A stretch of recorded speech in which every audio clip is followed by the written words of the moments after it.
have you considered, and here's where I had fun, have you considered your spiritual pedigree? Who makes it up? Who made it up? Mine starts with my parents first, right? But very quickly after my parents, there is this lovely lady who I affectionately called Mama Ness. And she was the woman who ran the nursery in my first church. And then from Mama Ness, I have a series of Sunday school teachers. I remember Dave and Ellen Brown. Dave was the first pastor I remembered, and my parents were friends with him, and he used to come over our house for lunch. And Ellen ran the preschool that I went to that was attached to our church. My pedigree. Mama Ness and Dave and Ellen and lots of other people. My youth group had leaders. Karen and June come to mind. Can you think of people that were in your life? In addition to the people who taught my classes or ran preschools, I have friends that sat next to me in church or went to Sunday school with me or youth group. I have friends like Ilona and Ingrid and Rob, people who I all keep in contact. Now I can keep in contact with them on Facebook, right? There are people, a lot of people in my pedigree, a lot of people that went into the faith that Beth claims to have as an individual. So I would love to just hear first names, if you can think of them. Who are some of your spiritual pedigree people? Who goes into your spiritual life? First names? Last names, if you want to know, Mrs. something? Mr. something? Yeah? Olsen family. Bob and J.P. Cindy? Schmooky, but not the one phone. You had a Schnooky in your life?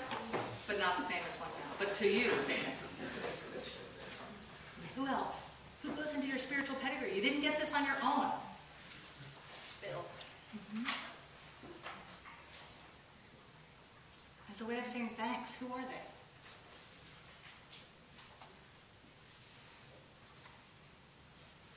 We hold hands with people along our journeys.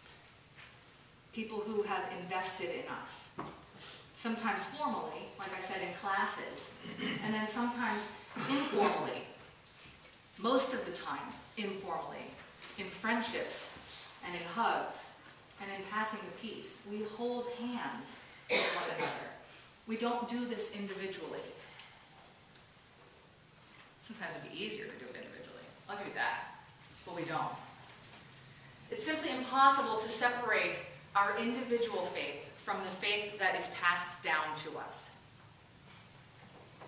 And so there it is, my first gift that I find from Nicaea.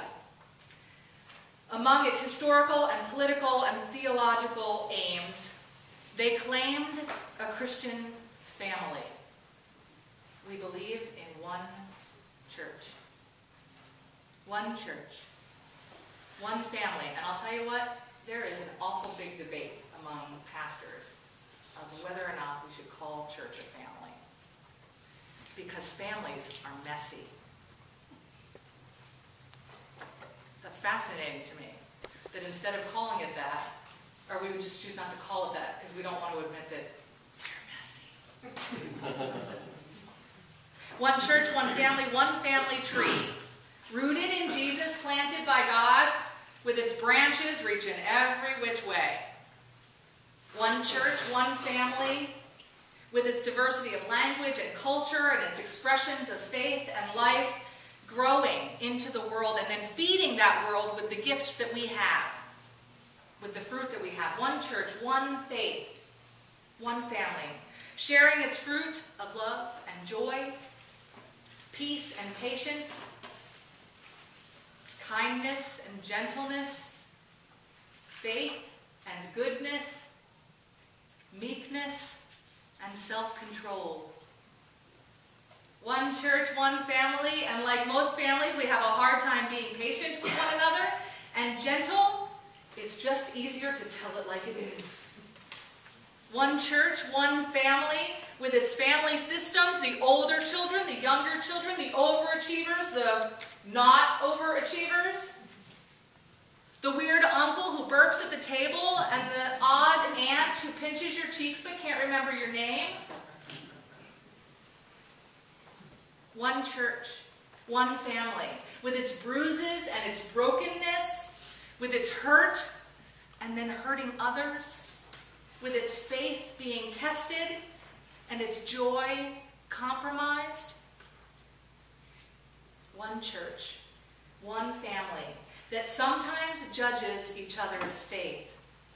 One church, one family that lives in real time with real problems and real wars and real needs and real hurt. One church. We believe in one church. Passed down formally in Nicaea, one church, one family, who would learn to trust and forgive, to give and take, to lose and to love and to hurt and to heal. One family, one church, one. Jesus prayed that we would be one. The thing I love most about the prayer, and I love that Rick even said it in the middle, is that it sounds so real, right? Because it's the worst grammar ever. It's one huge run-on sentence.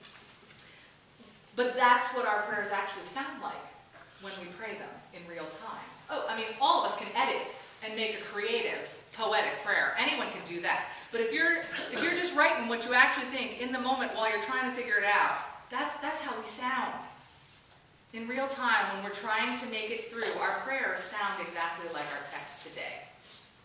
Jesus repeats himself over and over that we would be one. That we would be one, as Jesus and God are one. Not one in the sense that we share DNA. I don't think that's what Jesus was talking about at all. But rather that we would be in him and he in us. And we could be in one another. That we could be, would be, one. He prays that we would be one, that we, not sharing DNA, not being of the same essence or substance of God, that we, human as we are, could and would recognize ourselves in one another. That we would be one church, one family, you in me and me in you. Jesus in you and Jesus in me. That we would be one. That when I look at you, would recognize something of me in you. And that you, when you look at me, would recognize something of you in me. And that in recognizing parts of one another, that we would be one. Perhaps where we live in a very individual culture, right? Being one is not assumed.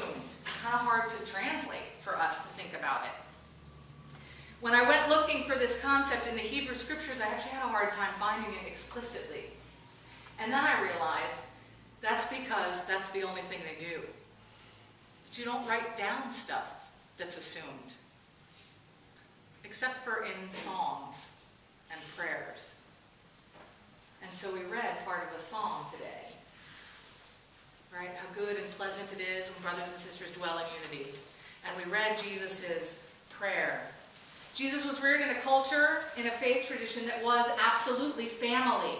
Being together, being one, was part of their natural assumption for community.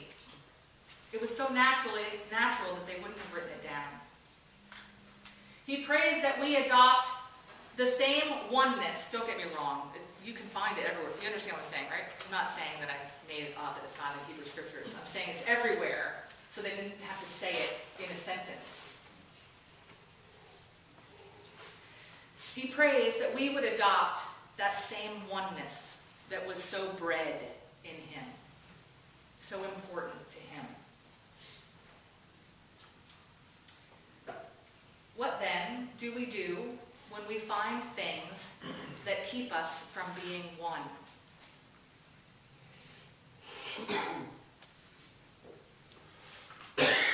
What do we do when we find things that stand in between us? We move them out of the way, everybody. do, what must we do if we find that we're holding on to something and that's keeping me from holding someone's hand? That means I have to let go of what it is that I'm holding on to. Because the oneness of holding hands is actually more important than whatever it is you're holding on to.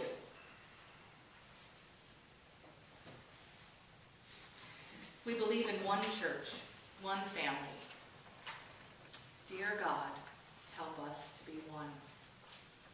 Amen.